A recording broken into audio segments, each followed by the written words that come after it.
people in our business no longer are just horsemen and cattlemen. They've got to, our managers have got to be business managers. One of the questions I actually ask in interviews now is how do you feel about going to the office? They've got to be recognising the value of the assets they're managing these days, that business acumen, ability to use technology to help drive decision-making of the enterprise they're managing. It's critical. That was Stuart Austin, and you're listening to The Regenerative Journey. From wherever we are, we acknowledge the traditional custodians of country throughout Australia, recognising their continuing connection to this land, its waterways, the stars in the skies since time immemorial. We pay our respects to the elders, knowledge holders, and to all the generations of First Nations peoples who have nurtured their unceded sovereign lands for over 80,000 years and continue to do so today. G'day, I'm your host Charlie Arnott, an 8th generational Australian regenerative farmer. And in this podcast series, I'll be diving deep and exploring my guests' unique perspectives on the world so you can apply their experience and knowledge to cultivate your own transition to a more regenerative way of life.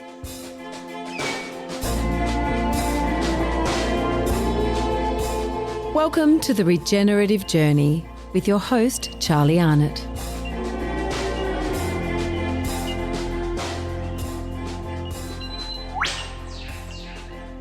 G'day, welcome back to The Regenerative Journey, and in this episode, I'll keep this intro brief. This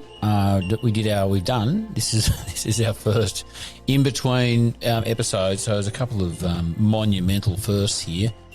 One is the sort of the panel session, dare I say the panel session, myself, Murray Richardson from Highland Beef and Stuart Austin from the Wilmot Cattle Company sat down together. So that's the first kind of time we've done that kind of an interview. But the more significant thing, I think, is that it's a virtual one, the first one, which I think went pretty well. We Zoomed it, and I think that's all going to the audio quality may not be quite as good as the normal interview, but however, I'm sure the content will more than account for or make up for any quality issues that you might have, or lesser quality audio that you might be listening to.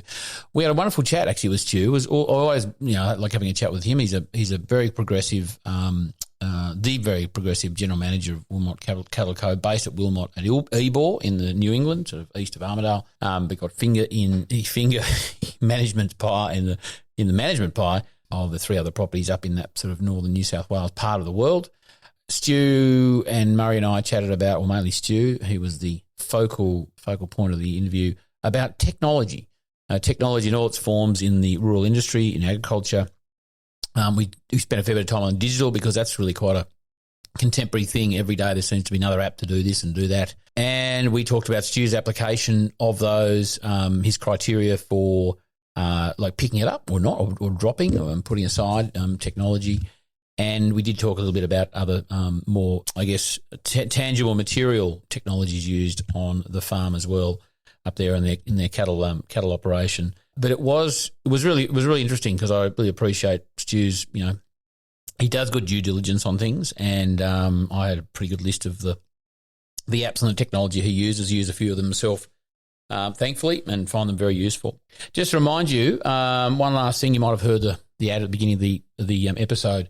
But our Your Regenerative Journey program, Farm Smarter, Not Harder, unleash the benefits of regenerative farming for economic growth, ecological prosperity and farm business resilience in an uncertain future. It's going to be a ripper. You're probably hearing this very close to when it's actually launching. There may still be time for you to jump on board. Even if you decide to get on board, and we've already had the first couple of webinars or anywhere through the actual program as it starts, you might certainly consider getting on board. I can see my two dogs running off into the distance. I better go and get them. You might jump on board and still sign up and get yourself a ticket to the farm day or two. We've got a +1 offer going at the moment, but don't miss out on your opportunity to join us on our Mastermind, Regenerative Agriculture Mastermind webinar series. And here we go, Stuart Austin, Murray Richardson, for this in-between episode of The Regenerative Journey.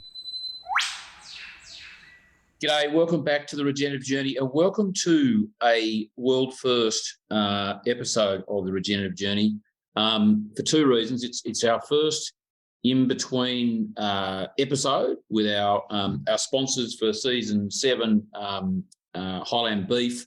We have Murray Richardson representing as the principal and founder of Highland Beef. He's on the call. I keep forgetting I'm virtual. He's on the screen even. He's there. Hello, Murray. Yeah, g'day, Charlie. How you going? Welcome back to the Regenerative Journey. Thank you. You appeared on episode 65 in season 65. 6. Okay, there you go. 65. As we sat in your home there in the Northern Rivers of New South Wales. And I also want to welcome Stuart Austin, Principal or General Manager of Wilmot Cattle Co.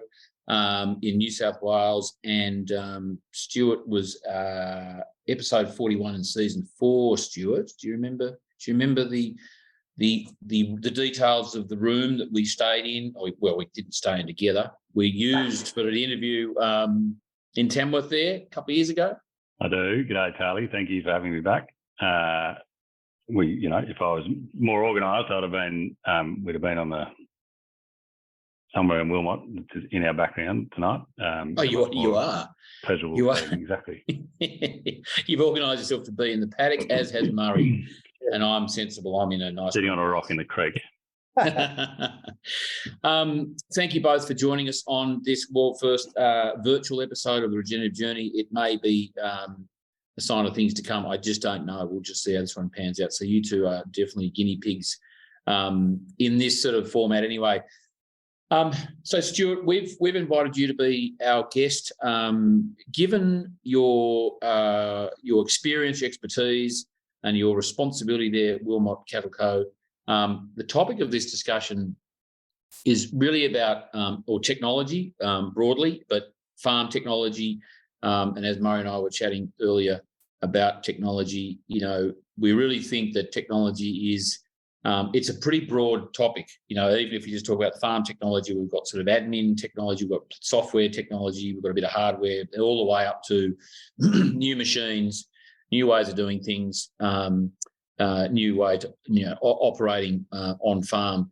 And so really the focus of this discussion, this interview, was around your experience with tech and the good, the bad, the ugly, the experiences, what you're using, what you tried, what you want to get rid of. We've got a few questions we're just going to throw at you to start with. Murray, did you want to throw the first question at given you sort of a bit of an interest of yours, farm technology?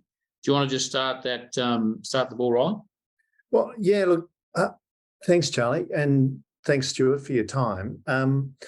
Actually, Stuart, it might even be nice to sort of start. I mean, the thing that when we, at our heart, even though we are a meat exporter, we use a lot of technology in the back end of our business to keep our costs low. And it's always a challenge. There's so many options. It's really about what do you choose, or how do you choose what to think about or what to focus on? And maybe even starting there, Charlie, before we get to things about, what's worked or what hasn't, because it is really about how you sift through the options, I think, in a really fast changing technological environment. And Charlie's right. I mean, technology now is touching every element of our business, whether it's people, farming practices, pasture, measurements, you name it. You can, I suppose there are, we quite often look at what we do and think, are we overanalyzing, and I think there is a bit of a trap there. But yeah, perhaps starting with, what are the criteria that you use to think about for technology? Yeah, it's a really interesting topic, and thank you, Murray, for thinking of me to have a yarn about it. And you're exactly right. I mean, we can think about technology across a whole bunch of different realms. I think it's something that we absolutely can't ignore anymore in our day-to-day lives, for better or worse. I'm constantly surprised or intrigued by people that I come across who are still fairly untechnology savvy. Someone the other day commented on my Excel skills, which I didn't think were particularly anything particularly flash or advanced, but for some reason I seem to think so compared to most others, and that's come about fairly organically in terms of I guess I just never ignored technology. I've always looked at how I can get the most out of it. And so in our business, it's in every part of it. So much so that when we induct a new employee, I've got a list of about 10 or a dozen apps they've got to download going through the induction process, from safety to grazing management to livestock management to chemical management to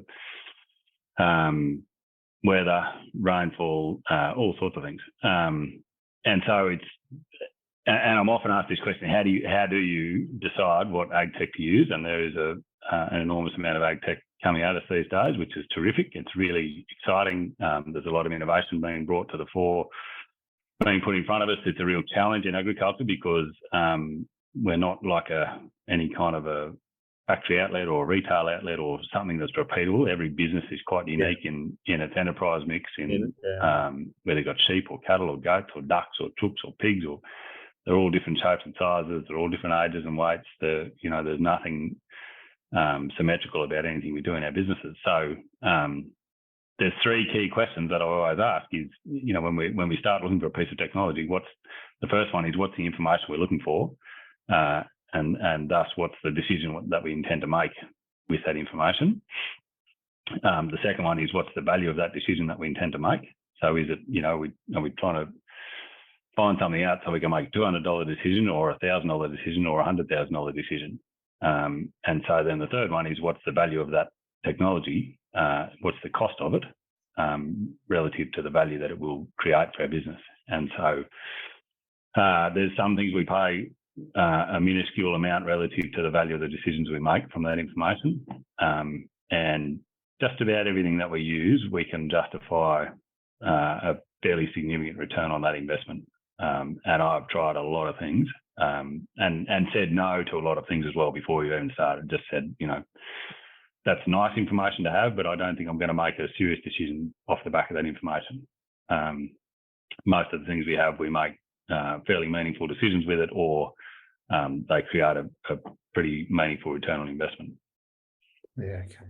Do you, Stu, kind of, you're in a situation where you go, we've got a technology gap here, and you go searching for it, or do you come across it, bits of tech and go, oh, that'd be handy, and then you sort of do, or maybe it's a bit of both, that pathway to adoption can come from a couple of different angles too. And I guess your reputation in the industry and kind of, I'm sure that people going, oh, Stu, you should try this and try that.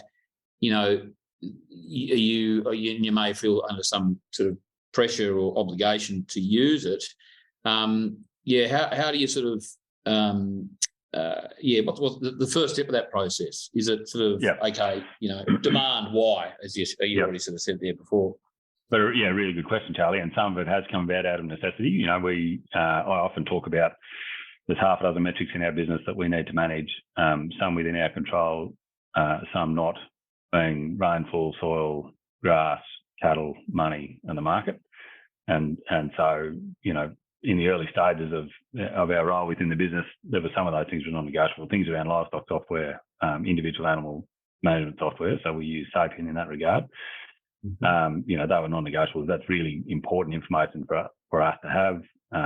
We can measure our performance. We can, as a production performance as a business, individual animal performance, and we trace that in all sorts of manners around where those cattle came from, where they went to, what breed they were, what sex they were, what weight we bought them at, what weight we sold them at, where we sold them to. There's a whole bunch of learning that comes out of all that data. So that was, it was kind of a necessity and a non-negotiable.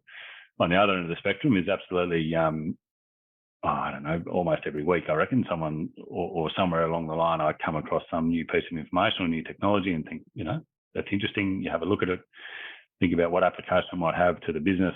Had an example here today in Brisbane, actually, the Nature-Based Solutions Conference, where hearing from Sarah's Tag, and we're talking about methane emissions, and using an Optiway, they're now able to marry up animal production, feed intake, therefore methane, feed efficiency, therefore methane efficiency of each individual animal, which is pretty powerful information. And this whole conversation around methane at the moment in our industry and around the world, we're starting to get somewhere pretty meaningful there.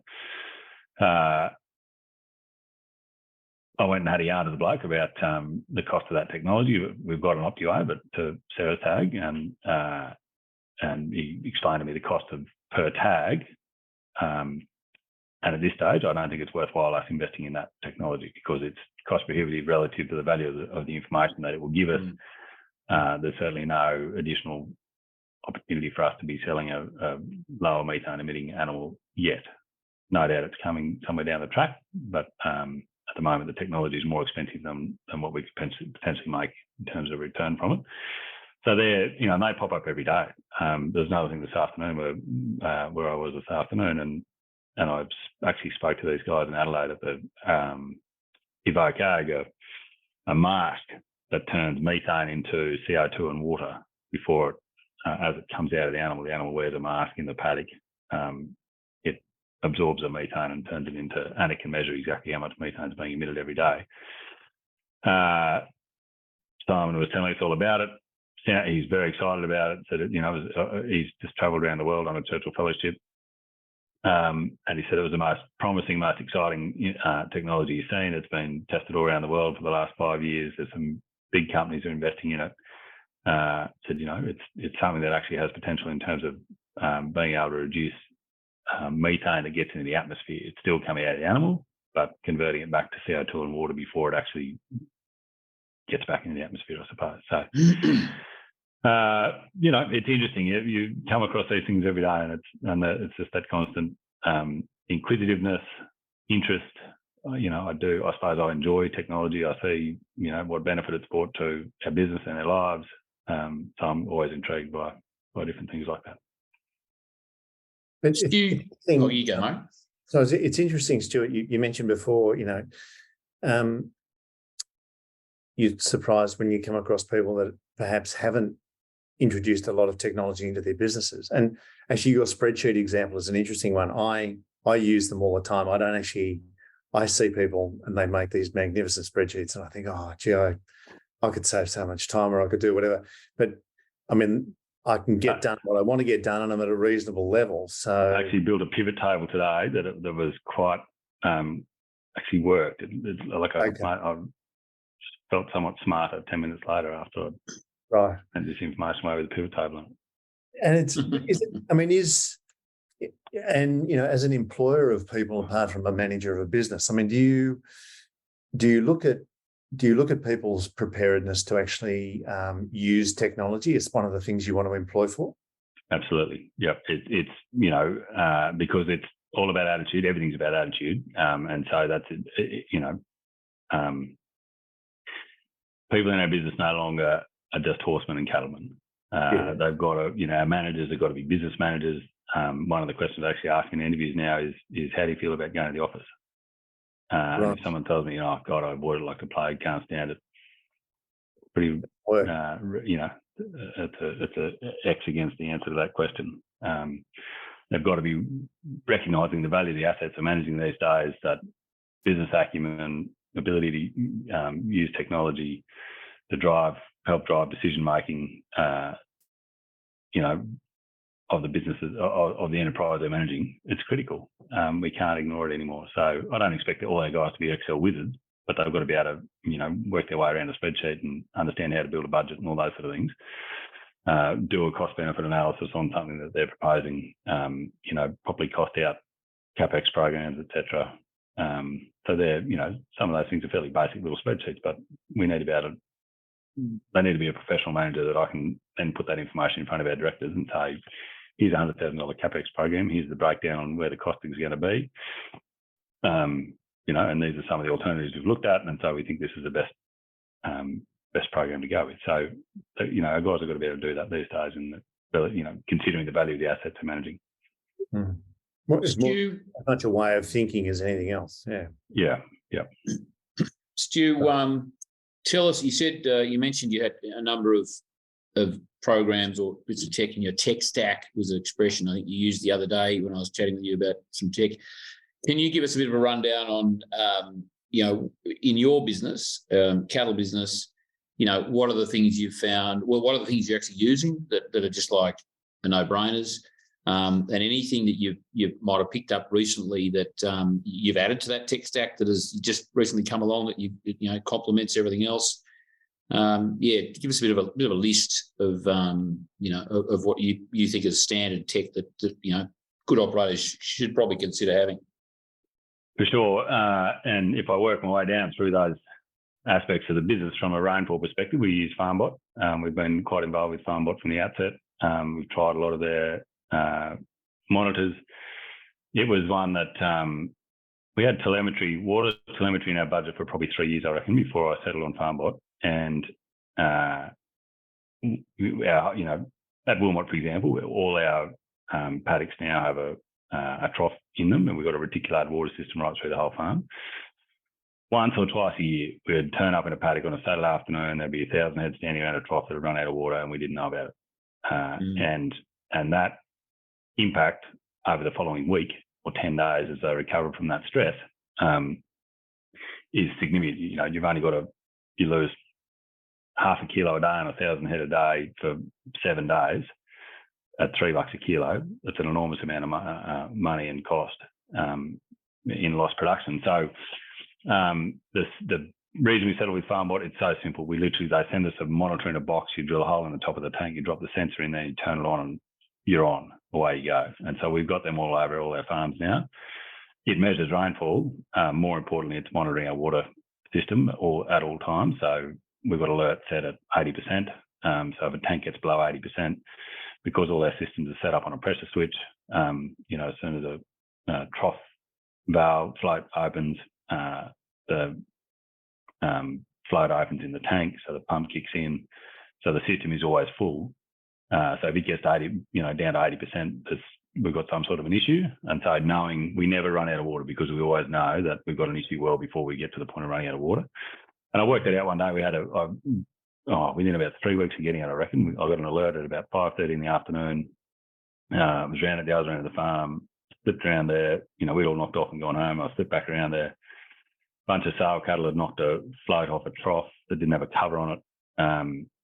They would have been a lot more shrunk the following day going on a truck. And I think that day I worked it out to save us 14 or 15 grand just in not a shrink that we didn't lose. For I don't know, it cost us $1,800 or $3 grand or something to set up Wilmot with our initial monitors and rain gauges and so forth. So straight away paid for itself, and probably for the next 3 years. So that's a no-brainer to us in terms of being able to monitor our water systems, which are absolutely critical. On our soil side, we use FarmLab now. We were had all our data stored on Dropbox. Concerned about the reliability and security of that, and also the additional functionality through FarmLab. The same thing, we've got a pretty close association with Sam in Arnott on that front. And because our soil information had evolved from just being 15 centimetres to all kinds of different depths, different sites, different times of year, we've got such an enormous database of soil testing information now. We needed somewhere, more secure, but also more functionality around what we can do in FarmLab with that. Grazing, so my grazing was actually built at Wilmot.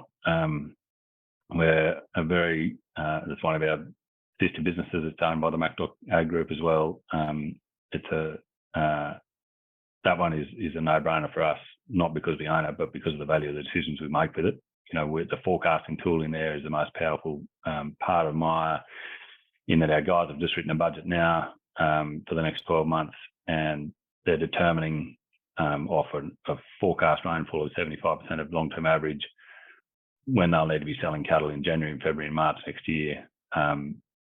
They're multiple hundreds of thousands of dollars worth of decisions that they're making 6 months in advance, because they can see that if we still have X number of cattle in January, February and March, we're going to be well over our long-term benchmark carrying capacity.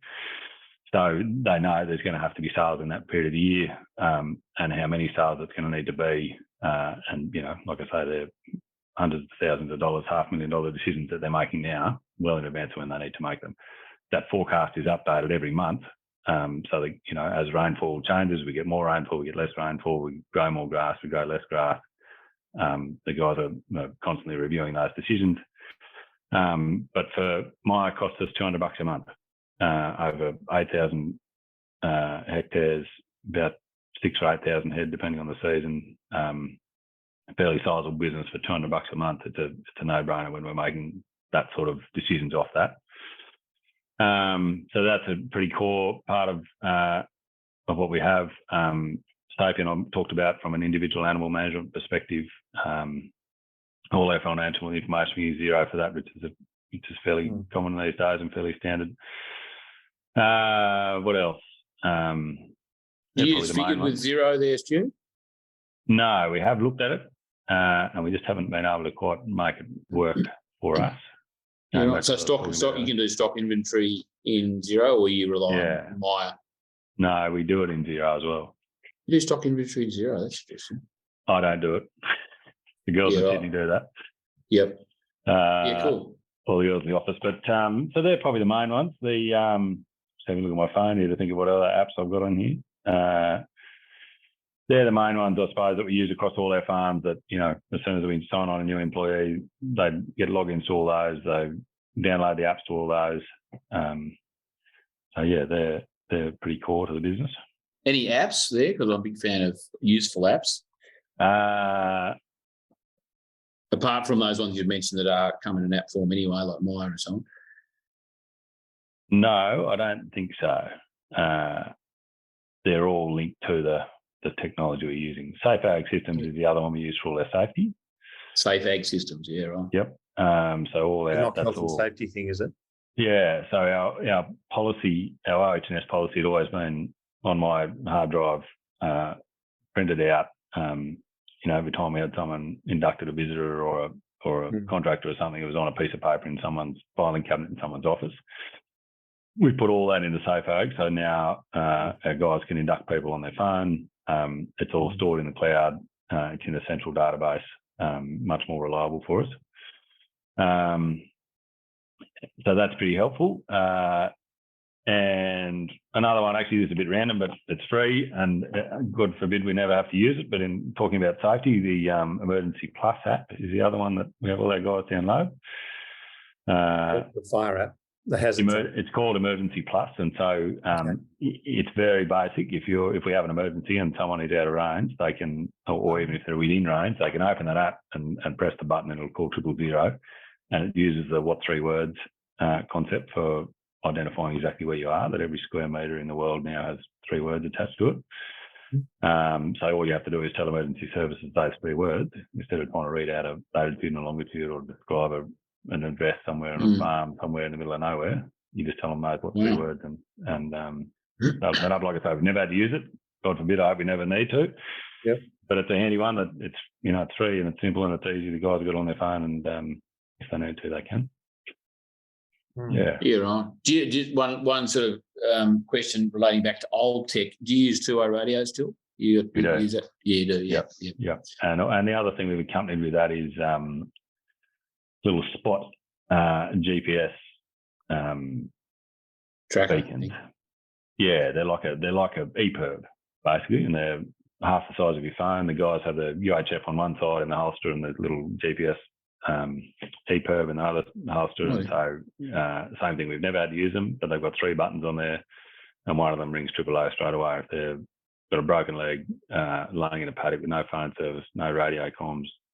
They can press the button and the ambulance will find them. Yeah. Any tech, Stu, that you've used, you've picked up, and you've just thought that was not a good decision? You may not necessarily want to or need to name a particular business or anything, but the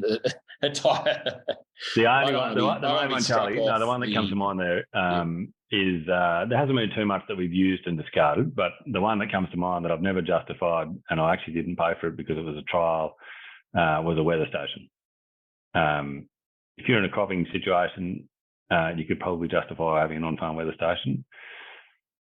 It was one of those things we toed and froed whether we needed it or not. Really, I just want to be able to tell people how cold it was, and what the wind chill was at Wilmot in the middle of winter. As it turns out, you know what the wind chill is. It's bloody cold, pretty well. And so, like I say, it was actually the Farmbot guys. They were looking at different weather stations because they were getting a little bit of inquiry about it. I actually don't think they've commercialised it because we've still got it at home. I never even look at it anymore. It's still sitting in the paddock. It didn't really have any relevance to us in a grazing context. So that's probably one thing that, some people have them, they like to have them. I couldn't really demonstrate any value in it. Is there, Murray, do you have another question there? I'll jump. No. Where you go? No. I'm just saying, is there some tech that you would like to see that doesn't exist or you don't think exists that you actually go, shit, we really need? If there was a thing that did this, it'd be awesome. Is it things that you're in a situation at Wilmot and you go, gee, it'd be lovely to have a app that did X, Y, Z? Yeah. Probably talked about that a bit within our business, and the one that comes to mind, I don't know what it looks like at this stage, but it's beyond lifetime traceability of an animal in terms of a NILS tag, an EID tag goes with an animal through its life, but having access to the information that's attached to that NILS tag right through the supply chain. So without having to contact the feedlot or the processor, in getting whatever animal data is collected against that EID, doesn't matter who collects it, that you have access to that till that animal dies. So I'm not sure what that looks like yet, but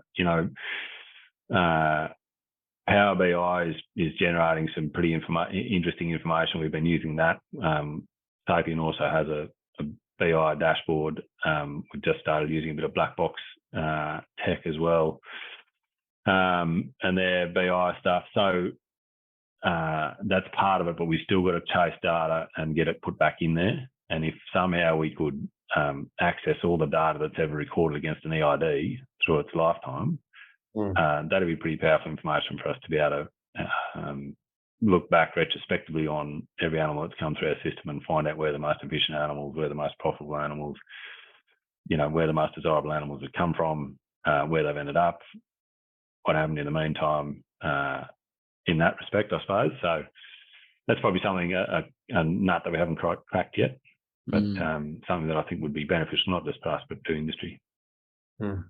Just jumping on, getting away from the digital sort of techie stuff, is there any bits of gear, like operational gear that you've introduced in the last 12 months that you just go, oh my God, why didn't we get one of them 5 years ago? Well, I haven't quite made that expression yet, but we did. I did buy an Optiway the other day.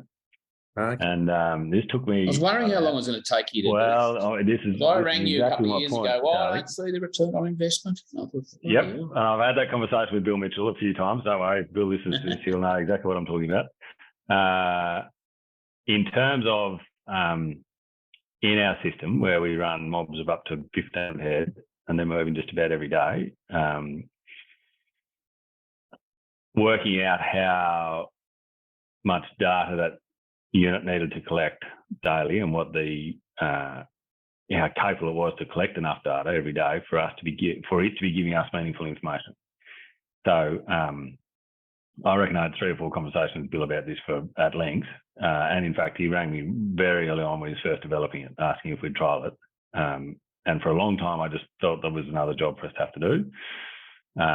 Over the years we built a fairly good understanding of ADG through the farm, through different times of the year, through different seasons, through different classes of animals. We're generally not far off the mark when we bring cattle to the yard. What tipped me over the edge was talking to some of the guys from Paraguay who are using them a lot and how they're using them in terms of recognising when cattle are ready to be sold, being able to see that without having to go to the paddock and put cattle through the yard. And the other part was at home. In fact, earlier this year, went to draft a line of sale cattle, had cattle booked in to go, expected they were doing 0.7. They came to the yards and they're doing 1.2 or 1.3, and which was quite surprising. And I thought, geez, if I'd have known that information ahead of time, A, we might have sold cattle earlier, or B, when I started drafting, I would have drafted from a a higher bottom weight. So we got one. It's working its way around the farm. It's only been there for a few months. It's been with a couple of different mobs. It's really interesting to look at that little daily email that I'll get every day. I've got it, and I think I went to, I reckon I got it, and we went to New Zealand for 2 weeks, and I got back and I rang, I sent Bill a message, and I was going to send it back to him because my cattle were not doing as well as I thought they were, and he just made me worry for 2 weeks.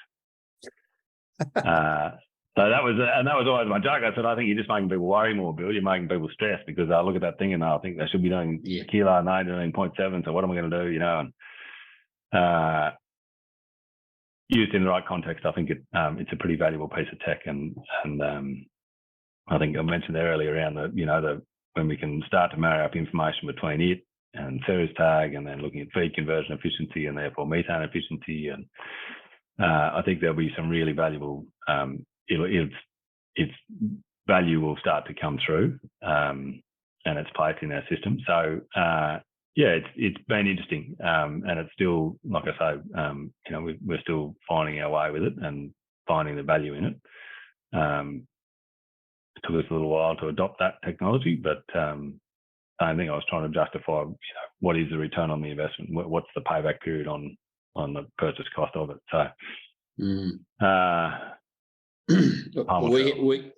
bought one early last year. We had cattle on adjustment at Tottenham, and we took it out there, and it was great because we could just see exactly what they're doing, and we told the chappie there, said, look, they're ready to go, and away they went, and we got in before the asked for that of the market, thankfully. Yeah. Conscious of time, Stu, and that you have an appointment with some people at somewhere. A restaurant. No, you're going for a dinner, Steakhouse in Brisbane. Looking forward. You are. So we probably should think about it. But just before you leave, before I thank you, you are you're a Highland Beef farmer. You're one of the members, one part of the crew. How's that gone for you? When did you get the Highland Beef cattle arrive there? How long ago at Wilmot or elsewhere? And how's that sort of process? How's that been going? Very good, Charlie. So it would be a bit over 12 months, or nearly 12 months, I reckon, since we've had cattle. We've got cattle at Wilmot, at Ebor, and also down at Morocco at Canada. We've had steers at Morocco, we've had heifers at Wilmot, and it's been a good process. A big part of my job is managing risk. Wilmot is worth a considerable amount of money these days, and I'm answerable to the value of those assets and the financial return on them. And so a big part is managing risk, and we all know how much risk there's been in the market in the last 3 years. And so we've often used adjustment cattle over the years, either someone else's cattle on our farms, or we put cattle on adjustment elsewhere to take advantage of an opportunity at a certain time. So, and being rewarded or being paid on a backgrounding rate as opposed to an adjustment rate, the difference being adjustment is typically a per head per week rate, as opposed to a backgrounding rate being paid per kilo of live weight gain.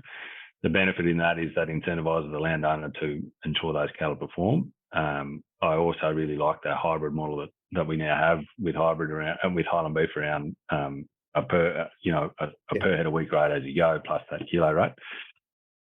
It's a low risk strategy for us. They've been really good cattle. They've performed pretty well. I think they have. Murray will be able to tell you whether they performed to expectation or not. Good. But and it's been in the last 6 months, the way the market's gone, it's been quite a profitable enterprise for us relative to some of our other enterprises in the trade game. So and there's no risk attached. So we'll certainly, as we've been cycling cattle out, we'll cycle some more back in through the springtime. And we really enjoy it. So it's a great model, and it's something we're very closely aligned with in terms of the fact that they're all grass-fed. They're being sold as a grass-fed animal. It's something that we really believe in, so it fits well. Good work. Thank you for that, Stu. Murray, any closing remarks, questions there before we release Stu to get a bit of good grass-fed beef? I hope you guys enjoys a nice grass-fed steak. Look, thanks for that, Stuart. Thanks for your time. And hopefully, given that we've increased the rate that we're paying per kilogram in the next, from here on, the program will continue to work well for you. But look, thanks for your insights on the whole technology thing. it is such a huge, sort of, well, there's just so much development happening. And, farm businesses or agricultural businesses don't tend to have big corporate offices that can get out and do a lot of this thinking and look at the alternatives. So I think, and look, whenever we have farm days, we had one recently that Brent attended, over there, and the swapping of ideas, whether it's through podcasts like this or, on farm, they're just fantastic ways to get messages out there on how to, do things smarter, not harder. Yeah, that's exactly that. You've nailed it there, Murray. That's exactly what it's about. So thank you for the invitation, and good on you, Highland Beef, for supporting Charlie's podcast, because as you just alluded to, it's become a really valuable resource for everyone in the industry to learn from. So good on you, Charlie, and well done, Murray, for continuing to support it. Yeah, good on you. Thanks for that. Thanks, Stuart, for your insight there, and Murray, thank you for the opportunity to interview Stuart again through your sponsorship and support of the Regenerative Journey. As I said, this is a world first. I think it went reasonably well. I think we'll do some more, Murray. What do you think? Yeah, I think good. Yeah, we might be hard. We might be hard to find a better guest, but we'll do our best. No, we have got a few things lined up in the future. So, for your listeners and viewers, stay tuned for the next in-between episode of in the Regenerative Journey lineup for season 7. Stuart, we'll let you get off and get some grass-fed beef into you. Definitely choose the Diane sauce. I don't have a steak at a pub without Diane. It'd be rude not to. And Murray, we'll be chatting soon about the next in-between episode, no doubt, and preparing for that one. So both of you have a lovely evening. Thanks again. And we'll talk soon, and we'll looking forward to get this episode out onto the Regenerative Journey. Thanks, Charlie. Thanks, Charlie. Thanks, Murray. See you. Talk soon. Bye. Cheers. And next week on the Regenerative Journey, I speak with John Grant, Dr. John Grant, from Southern Cross University up there at Lismore in the Northern Rivers of New South Wales. I'd known John for a couple of years, worked with him on a few little projects up there, soil farming related projects, and what a lovely bloke. He's a classic, an absolute font of information. And the lovely thing was, a bit like Nicole Masters, we did spend time talking about soil, but we spent a lot of time talking about other things connected with soil, which put a lot of colour, I think, and a lot of interesting little tidbits along the way. Next week with John Grant, Dr. John Grant, on the Regenerative Journey. This podcast is produced by Rhys Jones at Jaeger Media. If you enjoyed this episode, please feel free to subscribe, share, rate and review. For more episode information, please head over to www.charliearnott.com.au.